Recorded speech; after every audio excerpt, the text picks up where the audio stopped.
తెలంగాణ రాష్ట్ర వ్యాప్తంగా మున్సిపల్ ఎన్నికల జరుగుతున్న ఈ తరుణంలో మనం ఈరోజు రంగారెడ్డి జిల్లా శంకరపల్లి మున్సిపాలిటీలో ఉన్నాం.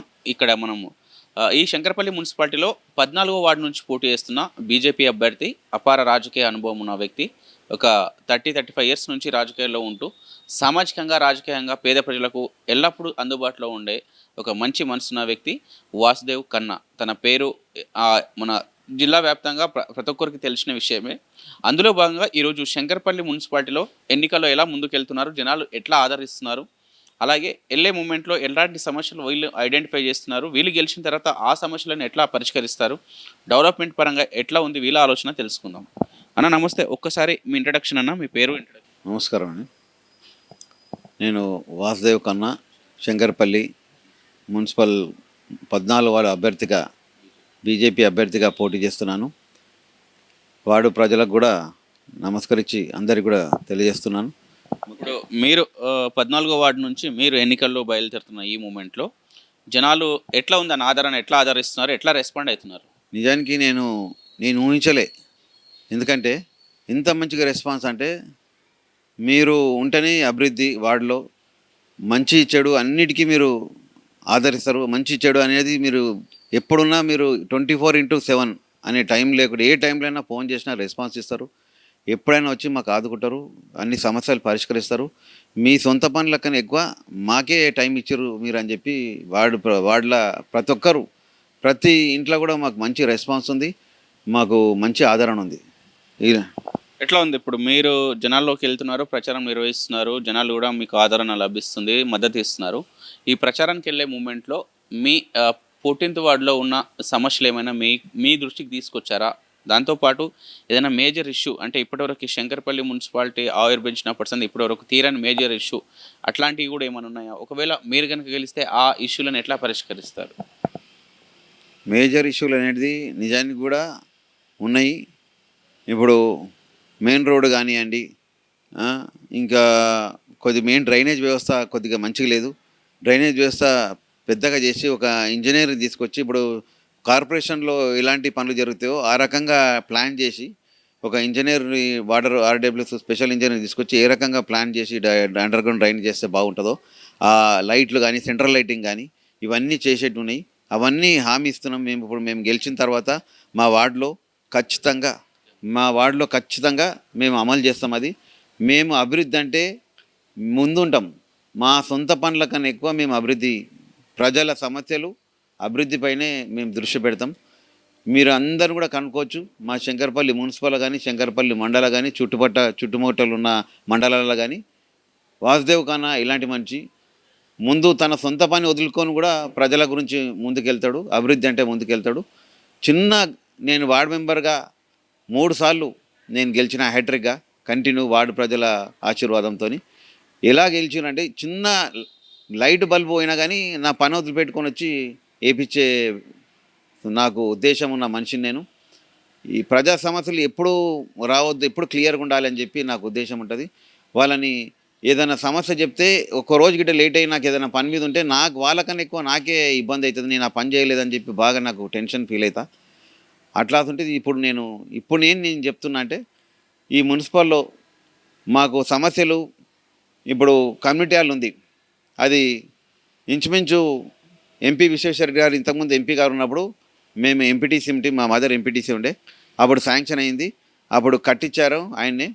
ఇప్పుడు కూడా మన ఎంపీ గారు వచ్చి కూడా మన ప్రచారానికి వచ్చి కూడా చూసి చెప్పారు ఈ కమ్యూనిటీ హాల్ని ఎలా అభివృద్ధి చేయాలంటే పేద ప్రజలకు వాళ్ళ ఫంక్షన్ కానీ మ్యారేజ్లు కానీ చిన్న చిన్న పార్టీలు కానీ మన ఫంక్షన్లు అయితే అందులో పేద ప్రజలకు ఉపయోగేటట్టు దాన్ని ఉపయోగించాలని చెప్పి ఆ గవర్నమెంట్ నుంచి కలెక్టర్ నుంచి ఆర్డర్ తీసుకొద్దాం, కలెక్టర్ గారికి చెప్పి పెద్ద మనుషులకు కలెక్టర్కి చెప్పి మనము ఆ వ్యవస్థని తీసుకొద్దామని చెప్పి ఆయన హామీ ఇచ్చిండు. మొన్న కార్నర్ మీటింగ్ అయితే కూడా బీజేపీ మన ఎలక్షన్ కార్నర్ మీటింగ్ కూడా హామీ ఇచ్చారు సారు.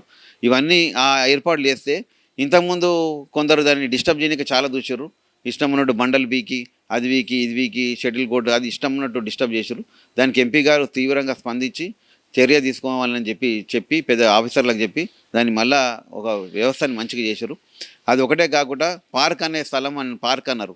ఆ పార్కు ఎంతవరకు కబ్జా అయిందో ఏమైందో ముందున్న నాయకులకు నేను పేర్లు ముందున్న నాయకులకు కూడా తెలియాలి. వాళ్ళకు ముందు అవన్నీ తెలుస్తాయి. వాళ్ళు నాయకులు ఏం చేసిరో, ఇంతకుముందు ఉన్న వాళ్ళు ఏమేం చేసిరో, ఎవరేం చేసిరో అవన్నీ తెలిసాయి.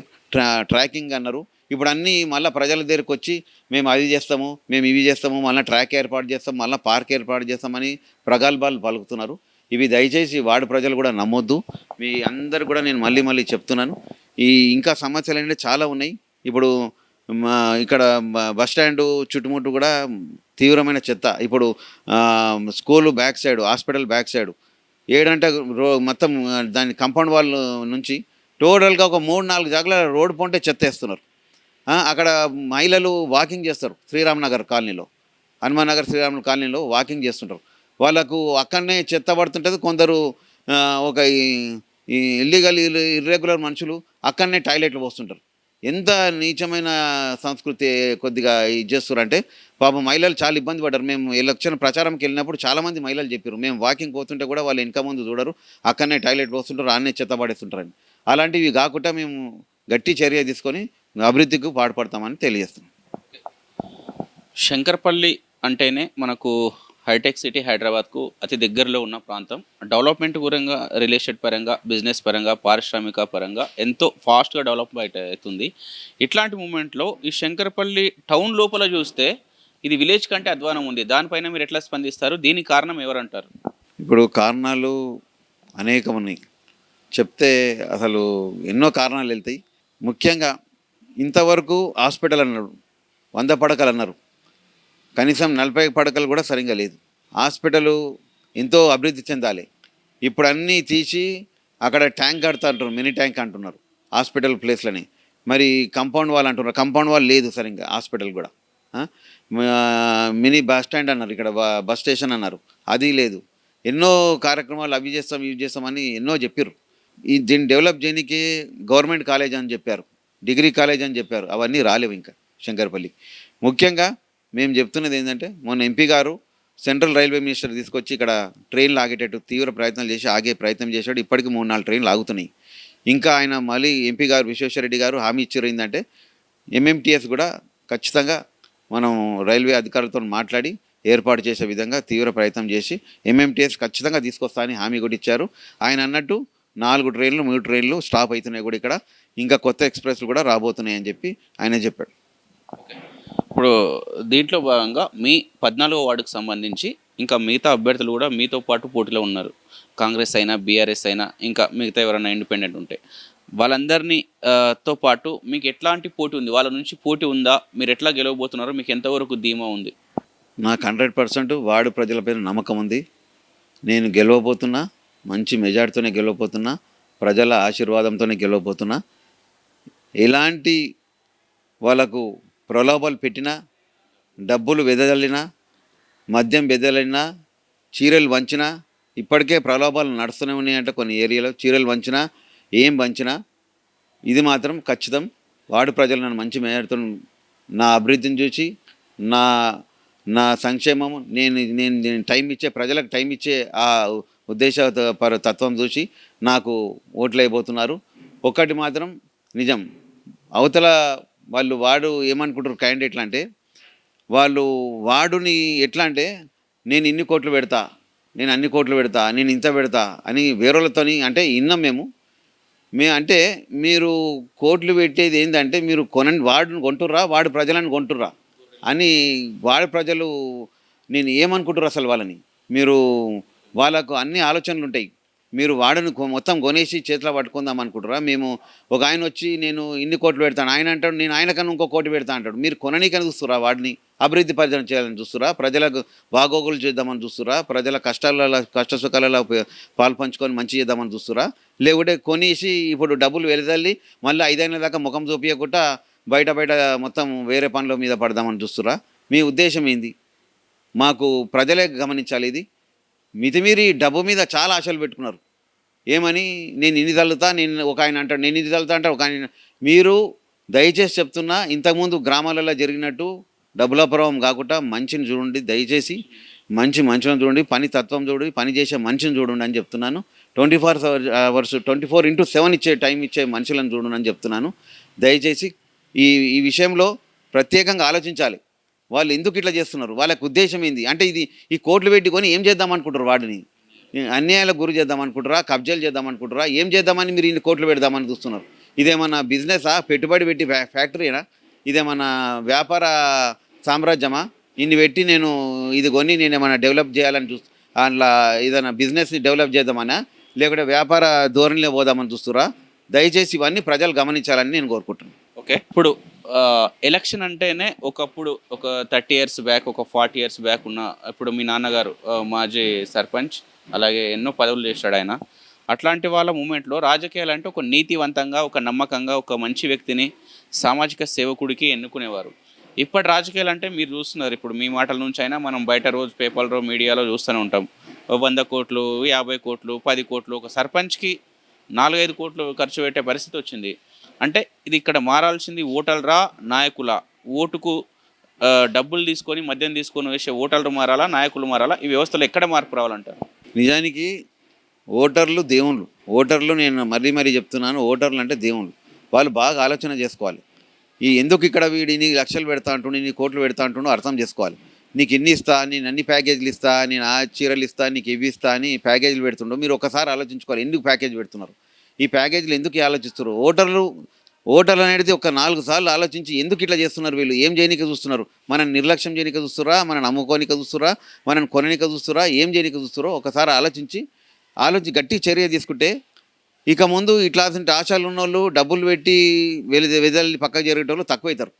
అభివృద్ధి చేసేటోళ్ళు, సంక్షేమం గురించి, ఓటర్ల గురించి పాటుపడేటోళ్ళు 5 సంవత్సరాలు ఓటర్ల గురించి మంచి చెడు పాల్పంచుకునే వాళ్ళే గెలుస్తారు, వాళ్ళే ముందుకు వస్తారు. శంకర్పల్లి అంటేనే ఒక ఫాస్ట్గా డెవలప్మెంట్ అవుతున్న ఏరియా. ఇట్లాంటి మూమెంట్లో గత బీఆర్ఎస్ గవర్నమెంట్లో ఇక్కడ మనకు డబుల్ బెడ్రూమ్ అనేది ఒక 1500 ఇండ్లకు ఇక్కడ అనౌన్స్మెంట్ చేసింది. దీంట్లో భాగంగా ఆ డబుల్ బెడ్రూమ్ అనౌన్స్మెంట్లో ఇళ్ల పట్టాలు ఇచ్చే మూమెంట్లో కొన్ని అన్యాయాలు, అక్రమాలు జరిగాయని మనం విన్నాం. అది ఎంతవరకు నిజం? ఇక్కడ స్థానికులకు కాకుండా బయట వాళ్ళకి ఆ ఇండ్లు అమ్ముకున్నారు ఒక వాయిస్ మనం వీటిలలో కొన్ని మనుషుల ద్వారా మనం వినడం జరిగింది. అది ఎంతవరకు నిజం? ఒక మంచి రాజకీయ నాయకుడిగా, అపార అనుభవం ఉన్న ఒక రాజకీయ సామాజిక నాయకుడిగా దానిపైన మీరు ఎట్లా స్పందిస్తారు? నేను గత 30 సంవత్సరాల నుంచి రాజకీయాల్లో ఉన్నా. ముందరి నుంచి కూడా నేను యాక్టివ్గా ఉన్నా. యువజన కార్యక్రమాలు కానీ, యువజన సంఘాలు కానీ, పార్టీ యువత కార్యక్రమాలు కానీ, పార్టీ కార్యక్రమాలు పాల్గొన్నా. అన్ని కార్యక్రమాలు తెలుసు. నేను ముందు కూడా చెప్పాను, వార్డు మెంబర్ కూడా చేశాను, అనుభవం ఉన్నది.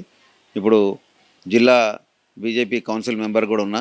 జిల్లా పోస్టులు కూడా చేస్తున్నా. మన పెద్ద నాయకుల వాళ్ళ ఆశీర్వాదం వల్ల డబుల్ బెడ్రూమ్, ముఖ్యంగా డబుల్ బెడ్రూమ్ అనేది 1500 ఇండ్లు కేటాయించారు. అప్పుడు ఆ 1500లలో 1300 బయటికి కేటాయించారు. కార్వాను, యాకత్పుర అలాంటి ఏరియా వాళ్ళ కేటాయించారు. సరే, ఆ 200 ఇక్కడ ఉన్నాయి. ఆ 200లలో నిజమైన పేదలకు ఎవరికైతే ఇండ్లు లేవో, ఎవరికైతే రోడ్డు మీద ఉన్నారో, ఎవరికైతే గుడిచెలు వేసుకొని ఉన్నారో, ఎవరికైతే కిరాయి ఇండ్లలో ఉండి ఏదో ప్రైవేట్ జాబులు, చిన్న జాబులు చేసుకొని బతుకు వెల్లడిస్తారో వాళ్ళని గుర్తించి ఇవ్వాలి. కానీ వాస్తవానికి అలా గుర్తింపు లేకుండా ఇష్టం ఉన్నట్టు రాసిరని తెలిసింది, బయట వినికిడి. అది కొన్ని రోజుల తర్వాత బయట పడుతుంది, అది ఖచ్చితంగా అధికారుల వల్ల బయట పడుతుంది. కానీ ఇప్పుడు వచ్చినాయని చెప్తారు. ఆ డబుల్ బెడ్రూమ్ మరి ఏం సర్టిఫికేట్లు చూపిస్తారో, అది ఎంతవరకు వచ్చినాయో తెలియదు. 200 మందిలలో ఎవరికి ఇస్తావు నువ్వు? 2000 మంది అప్లికేషన్ పెట్టుకున్నారు. 1000 నుంచి 2000 మంది. ఆ 2000 మంది ఎట్లా సెలెక్షన్ చేశారు? మీరు ఎవరికి సెలెక్షన్ చేశారు? ఇష్టం ఉన్నట్టు సెలెక్షన్ చేసి మీరు ఇష్టం ఉన్న వాళ్ళకి సెలెక్షన్ చేసుకున్నారా? మీరు సర్టిఫికేట్లు అవి నిజమైన సర్టిఫికేట్లా, లేకుంటే ఉట్టి సైడ్ ఎలక్షన్ పూర్తికి ఇప్పుడు కొంతమందికి చెప్తున్నారంట, మీకు డబుల్ బెడ్రూమ్ వచ్చింది, మీకు అది వచ్చింది అని చూపిస్తున్నారంట. అది మేము అధికారులని, మున్సిపల్ కమిషనర్ కానీ అధికారులను అడిగితే మాకేం తెలియదు, ఇంతవరకు ఆ లిస్టు తెలియదు, మాకేం తెలియదు అని ఆయన దాటేస్తున్నాడు. మాకేం తెలియదు అని చెప్తున్నాడు. మా పై స్థాయి నాయకులు కానీ, మా జిల్లా స్థాయి, రాష్ట్ర స్థాయి నాయకులు అడిగితే, మేము అడిగితే కూడా అదే సమాధానం చెప్తున్నాడు. నాకేం తెలియదు, ఇంకా లిస్టు వచ్చిందో లేదో తెలియదు, ఏం తెలియదు అంటున్నాడు. ఎలక్షన్ మూమెంట్లో ఈ కొందరు నాయకులు, అధికార పార్టీ నాయకులు కానీ, కొందరు నాయకులు కానీ ఏం చెప్తున్నారంటే, ఇగో డబుల్ బెడ్రూమ్ వచ్చింది, మీకు ఇప్పిస్తున్నా, మీరు మాయంబడే ఉండాలి, న్యాయంబడే తిరగాలి, మీరు మాయంబడే ఉండాలని చూపిస్తున్నట్ట. అది 100% ఫేక్. ఆ సర్టిఫికేట్ ఎవరికి వచ్చిందో సర్టిఫికేట్ జిరాక్స్ తీసి అవి జిరాక్స్ తీస్తే కరెక్ట్ ఒరిజినల్ లేదా కలెక్టర్ గారు నిర్ణయిస్తారు, ఆర్డీఓ గారు నిర్ణయిస్తారు, ఎంఆర్ఓ గారు నిర్ణయిస్తారు. అది ఖచ్చితంగా తెలుస్తుంది ఎవరు ఇచ్చారు ఏం సంగతి అని. దయచేసి ఇలాంటి ఫేక్ న్యూస్ ప్రజలు నమ్మొద్దు. ఈ మన మున్సిపల్ ప్రజలు కూడా ఎవరు కూడా దీన్ని ఆచరణలోకి తీసుకోవద్దని చెప్పి నేను తెలియజేస్తాను. మీ 14వ వార్డు ప్రజలకి ఈ సందర్భంగా, ఈ ప్రత్యేక ఎన్నికల సందర్భంగా ఒక్కసారి మీ ఓటర్లకి ఒక్కసారి విజ్ఞప్తి చేయండి, మీరు రిక్వెస్ట్ చేయండి. మిమ్మల్ని గెలిపించవలసిన ఆవశ్యకత ఏముంది? ఈ 11న జరిగే ఎన్నికల్లో మీ కమలం పువ్వు గుర్తుపైన ఓటేసి మిమ్మల్ని ఎందుకు గెలిపియాలి? వేరే వాళ్ళకి గాకుండా మీకే ఎందుకు ఓటేయాలి? ఒక్కసారి వాళ్ళకి అర్థమయ్యేటట్టు రిక్వెస్ట్ చేయండి. నా కోరిక, నా విన్నపం ఒకటే. నా విన్నపం వాడి ప్రజలందరికీ మళ్ళీ మళ్ళీ మనస్ఫూర్తిగా హృదయపూర్వకంగా నమస్కారాలు తెలియజేసి నేను ఒకటే హృదయపూర్వకంగా వేడుకుంటున్నా ఏంటంటే, నన్ను ఎందుకు గెలిపియాలనో నేను చెప్తున్నా ఏంటంటే, నేను ఇంతకుముందు వార్డు మెంబర్గా నా అపార అనుభవం ఉంది. 3 సార్లు వార్డులో ఏ చిన్న సమస్యలు కూడా ఉండకుండా పనిచేసిన. ఒక 3 ఫీట్ల గల్లీలో కూడా నేను సీసీ రోడ్లు వేసిన. ఎక్కడ లైట్లు లేనివి పెద్ద స్తంభాలు పడని ఏరియాలో కూడా పైపులతోని నేను లైట్లు ఏర్పాటు చేసి ఎల్ఈడి లైట్లు వేయించిన. అండర్ గ్రౌండ్ డ్రైనేజ్ వ్యవస్థ కూడా మంచిగా లేకపోతే మొత్తం అండర్ గ్రౌండ్ డ్రైనేజ్ పైప్ వ్యవస్థ చేసిన. సీసీ రోడ్లు ప్రతి ఇప్పుడు కూడా నేను ఇంతకుముందు ఉన్న 13, 14 టచింగ్ వార్డులు, ఆ వార్డులో నేను చేసిన వర్కులే ఇప్పుడు కనిపిస్తున్నాయి. ఇంతకుముందు ఉన్న 13 వార్డులో ఒక ఆయన కౌన్సిలర్ ఉన్నాడు. ఆయన చేసిన పని ఒక్కటి కూడా లేదు. ఇష్టం ఉన్నట్టు బిల్లులు లేపిరని కూడా తెలిసింది. అలాంటి వ్యవస్థ మన దగ్గర లేదు. మేము పని అంటే, అభివృద్ధి అంటే చిత్తశుద్ధితోని, ఒక విశ్వాసంతోని, పని తత్వంతోని ముందుకెళ్తాం. ఇంతకుముందు మా మదర్ ఎంపీటీసీ, కానీ ఈయన నుంచి ఈ ఎంపీటీసీ ఏరియా ఏంటంటే ఇప్పుడు మాకు ఇక్కడ నుంచి ఈ 13 వార్డు నుంచి 7వ వార్డు 13 వార్డు నుంచి అప్ టు అక్కడ వరకు సాయినగర్ అనిపేడుగురం వరకు కూడా అప్పుడు మేము ఎంపీటీసీ ఏరియా పని చేసినాం. అక్కడ వరకు కూడా సీసీ రోడ్లు కానీ, అండర్ గ్రౌండ్ డ్రైనేజ్ కానీ, లైట్ కానీ డెవలప్ చేసినాం. మేము ఆ తత్వం మాకుంది కాబట్టి దయచేసి ఇప్పుడు 14వ వార్డులో నేను కోరుకుంటున్నది ఏంటి ప్రజలకంటే, అదే 14వ వార్డులో అదే తత్వంతో నేను పనిచేస్తా. ఎటువంటి చిన్న సమస్య కూడా ఉండకుండా నేను పని పూర్తి చేస్తా. ఇప్పటి లేక నేను పనంతా పెండింగ్ పెట్టి కరెక్ట్ ఎలక్షన్లు ఒక 15 రోజులు ఉందనగా బోర్లు వేసుకుంటూ స్టార్ట్ అయింది. 15 ఉండగా నేను రోడ్లు వేస్తా అంటుండే ఒక ఆయన, 15 ఉండగా నేను లైట్లు వేస్తా అంటుండే ఒక ఆయన. అది గుర్తించండి మీరు. వాస్తవానికి ఇప్పుడు కొన్ని ఏరియాలలో ఇప్పుడు మా 14 వాళ్ళ ఒక ఆయన 3-4 బోర్లు ఇక అప్పటి నుంచి గుర్తురాలే సమస్యలు ఆయనకు. 5 ఏళ్ళ నుంచి గుర్తుకురాలే. పూర్తిగా ఎలక్షన్ ఇప్పుడు వారం ముందనంగా బోర్లు వేసుడు స్టార్ట్ చేసారు. వారం ముందనంగా సీసీ రోడ్ అంటారు, వారం ముందంగా అవ్వంటున్నారు. ఇవన్నీ ఇంతకుముందు ఎందుకు గుర్తురాలే? ప్రజల సమస్యలు, నల్లలో నీళ్ళు ఎందుకు గుర్తుకురాలే? లైట్లు ఎందుకు గుర్తురాలి? రోడ్లు ఎందుకు గుర్తుకురాలి? ప్రజల సమస్యలు ఎందుకు గుర్తురాలి? వాళ్ళ సమస్య ఏమన్నా ఉంది, మాకు ఇట్లా ఇబ్బంది ఉంది రమ్మంటే కూడా మేము అక్కడ ఉన్నాము, మేము బెంగళూరు ఉన్నాము, మేము ఆడున్నామని సమస్యలు ఫోన్లు చేసి చెప్తారు. అది ప్రజలంతా గమనిస్తున్నారు. ఇవన్నీ గమనించి కరెక్ట్ పనిచేసే తత్వం, ఎప్పటికి అందుబాటులో మీ గురించి మీకు ఎప్పుడు ఎల్లవేళలా అందుబాటులో ఆచరణలో ఉన్న వ్యక్తి నేను కాబట్టి దయచేసి నాకు బీజేపీకి పువ్వు గుర్తుకేయాలని చెప్పి మళ్ళీ మీరు కోరుతున్నాను. మోడీ చేసే అభివృద్ధి కూడా ఉంది మా కేంద్ర ప్రభుత్వంలో. మోడీ గారు ఇప్పుడు రేషన్ బియ్యం కానీ, ఇప్పుడు గ్యాస్ సిలిండర్ సబ్సిడీ కానీ ఇప్పుడు ఇచ్చేది 70% మోడీ గారే. ఇందిరమ్మ ఇండ్లలో కూడా ఇచ్చేది మా కేంద్ర ప్రభుత్వం నిధులే. సీసీ రోడ్లు ఇచ్చింది కూడా మా కేంద్ర ప్రభుత్వ నిధులే, బీజేపీ గవర్నమెంట్ నిధులే. మా ఎంపీ గారు కూడా ఇప్పుడు నిత్యంగా మా హామీ కూడా ఇచ్చారు, మీరు మున్సిపల్ ఎలక్షన్ కాగానే ప్రత్యేకంగా నిధులు ఏర్పాటు చేసి మనం ఖచ్చితంగా వర్కులన్నీ కంప్లీట్ చేద్దామని హామీ కూడా ఇచ్చారు. అందుకే నేను మళ్ళీ ప్రజలను మా 14 వార్డు ప్రజలను కోరుకుంటుందంటే, నేను ఆచరణలో ఖచ్చితంగా చేస్తా. చెప్పుడు మాటలు కావునవి ఖచ్చితంగా చేస్తానని అందరు ప్రజలకు కూడా తెలుసు. అదే హామీతో నేను ముందుకెళ్దామని కోరుకుంటున్నాను. ఇది ఇక్కడ మన శంకరపల్లి మున్సిపాలిటీకి సంబంధించి 14వ వార్డ్ బీజేపీ అభ్యర్థి వాసుదేవ్ ఖన్నా. తను ఒక 30-35 ఇయర్స్ నుంచి రాజకీయాల్లో సామాజికంగా యాక్టివ్గా పనిచేస్తూ ఇక్కడ స్థానికంగా ఉంటూ ఈ వార్డుకు సంబంధించి ఇంతకుముందు కూడా వీళ్ళ మదర్ ఎంపీటీసీ, ఎంపీపీ, అలాగే వీళ్ళ డాడీ కూడా ఈనామా సర్పంచ్, అలాగే ఎన్నో పదవులు చేసిన ఈ ఎంపీపీగా కూడా చేశారు. ఇట్లాంటి ఈ ఫ్యామిలీ నుంచి వస్తున్న ఒక మంచి సామాజిక స్పృహ, రాజకీయ అనుభవం ఉన్న వ్యక్తి నేను.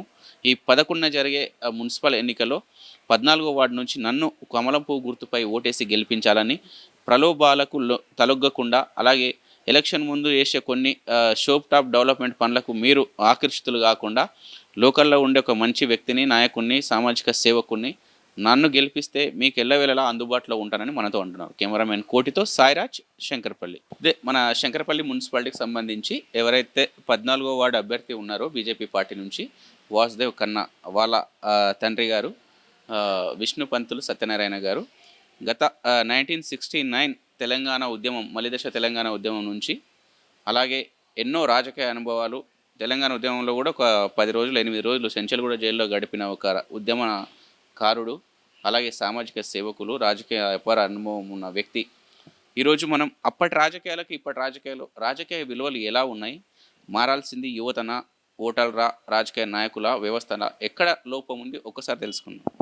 ఎట్లా అనిపిస్తుంది మీ అబ్బాయి ఇప్పుడు కౌన్సిలర్గా పోటీ చేస్తున్నారు, ఎట్లా ఫీల్ అవుతుంది? ఇట్లా బాగానే ఉంది మాకు.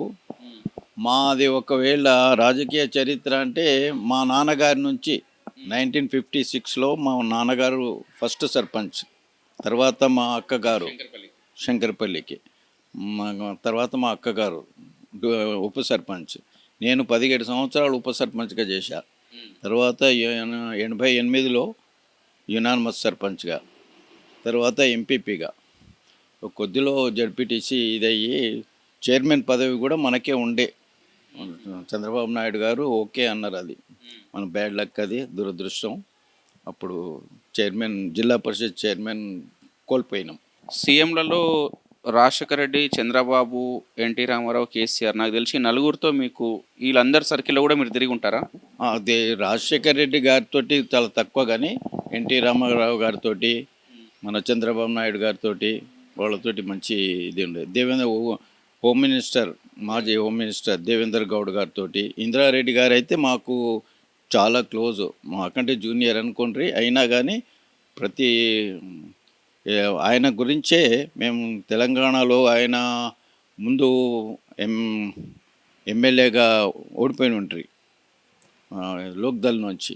తర్వాత ఆయన పార్టీలో చేరి ఆయన ఎంబడి అనుచరులుగా ఉండి ఆయన ఎమ్మెల్యేగా, హోమ్ మినిస్టర్గా అయ్యిండు. ఆయనతో పాటు మేము ఇందిరారెడ్డి అనుచరులుగానే, కార్యకర్తలుగానే ఉన్నాం. ఓకే, ఇప్పుడు నేను సూటిగా ఒక క్వశ్చన్ అడుగుతాను. మీరు ఒక స్వచ్ఛవంతమైన, నీతివంతమైన రాజకీయాలు అప్పుడు చేశారని మాకు అనిపిస్తుంది మీ మాటల్లో. అప్పటికి ఇప్పటికీ మీకు రాజకీయాల్లో ఎట్లాంటి తేడాలు ఉన్నాయి? మారాల్సింది ఓటర్లా, జనాలా, లేకపోతే నాయకుల డబ్బులకు, మందుకు తలొగ్గి? ప్రస్తుతం అప్పటి రాజకీయాలకు ఇప్పటి రాజకీయాలకు ఎంతో తేడా, నక్కకు నాగలోకానికి ఉన్నంత తేడా ఉంది. అప్పుడు రాజకీయాలలో నీతివంతంగా, మరి ఒక స్వచ్ఛమైన పరిపాలన చేయాలి అనే ఉద్దేశం ప్రజలలో ఉండే, నాయకులలో కూడా ఉండే.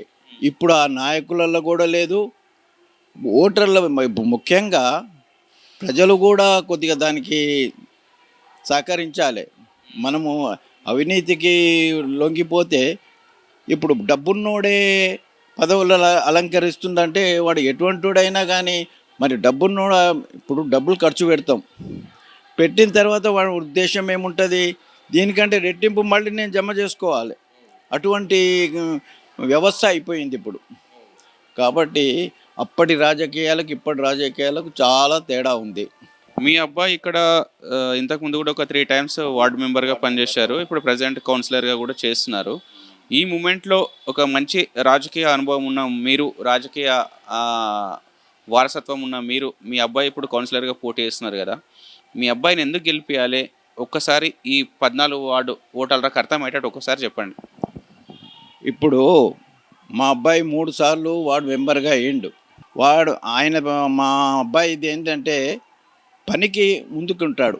ఎవరికైనా ఏదైనా అవసరం పడ్డదనుకో, వాళ్ళ ప్రజలకే కానీ, గ్రామ ప్రజలకే కానీ, ఏదైనా కానీ, మంచి కానీ చెడ్డ కానీ ఉంటే ఆయన ముందుకుండి ఆ పనులను చేస్తాడు. మరి అభివృద్ధి కార్యక్రమాలు కూడా రోడ్ల విషయమే కానీ, మరి డ్రైనేజ్ విషయంలో కానీ, ఇటువంటి విషయాలలో చాలా చురుగ్గా పాల్గొంటాడంటని ప్రజలకు కూడా తెలుసు. అందులో అతిశయోక్తి ఏం లేదు, ప్రజలకు కూడా తెలుసు. అటువంటి వాడిని మనం గెలిపియాలనేది కూడా ప్రజల ఆశీస్సులు ఉన్నాయంటే నేను అనుకుంటున్నా.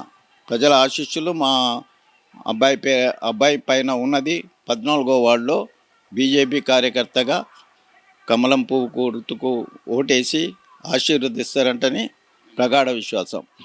Thank you. ఇది ఇక్కడ మన ఒక 1969 మలిదశ తెలంగాణ ఉద్యమం నుంచి ఒక సీఎం, ఎవరైతే మన తెలుగు రాష్ట్రాల్లో సీఎంలు ఉన్నారో, చంద్రబాబు అయినా, ఎన్టీ రామారావు అయినా, కేసీఆర్ అయినా, రాజశేఖర రెడ్డితో తక్కువ టచ్లో ఉన్నాను అంటున్నారు.